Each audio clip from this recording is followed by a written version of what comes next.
Welcome back, our fellow patriots, to the Save Our Republic Daily episode. Today I'm going to be talking about the founding first principle of revolution. The Declaration of Independence declares as follows: "We hold these truths to be self-evident, that all men are created equal, that they are endowed by their Creator with certain unalienable rights, that among these are life, liberty, and the pursuit of happiness, and that to secure these rights, governments are instituted among men, deriving their just powers from the consent of the governed, that when any form of government becomes destructive to these ends, it is the right of the people to alter or abolish it, and to establish new government, laying its foundation on such principles, and organize its powers in such form as to them shall seem most likely to affect their safety and happiness." There's no doubt about it. The Declaration of Independence lays it right out that there is a self-evident truth that men and women have the right to revolt if their unalienable rights are being destroyed by the government. Now, this is something that is extremely controversial. We're the only country in the course of human history that has actually recognized that as a right.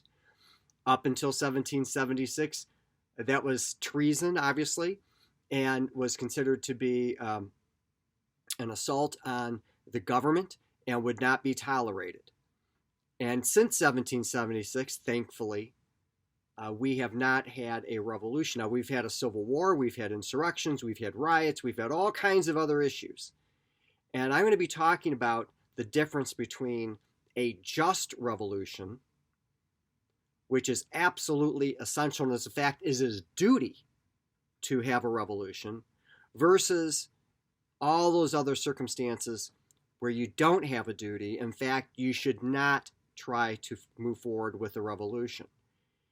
And that's going to take a lot more than just this introductory statement. So I just want to lay it out there now that I'm not going to be discussing current events or something else.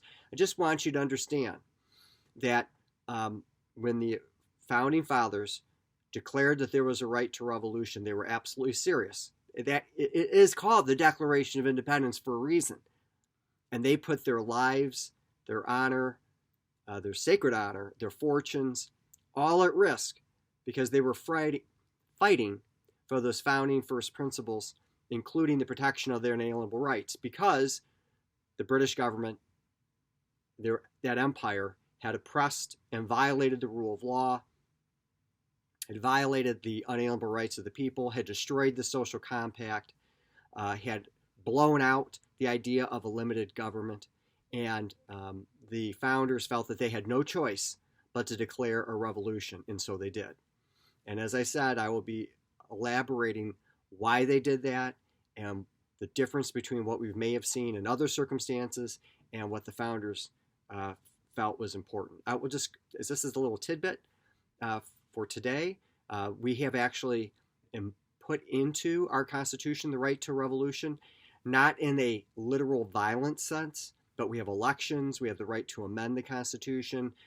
There are a number of safeguards that allow for bloodless revolutions to move forward. And for example, when Thomas Jefferson beat John Adams, he called it the Revolution of 1800. Some of us might remember, if you're old like me with the gray hair, the Reagan Revolution. And others have used that terminology. So, but the founders had to put everything at stake so that we could be free today. Don't forget about America's Survival Guide at americasurvivalguide.com, the Patriot Lessons American History and Civics podcast, which can be found on Google Play, Apple, and all other major platforms, as well as patriotweek.org. Until tomorrow, God bless you, and God bless America.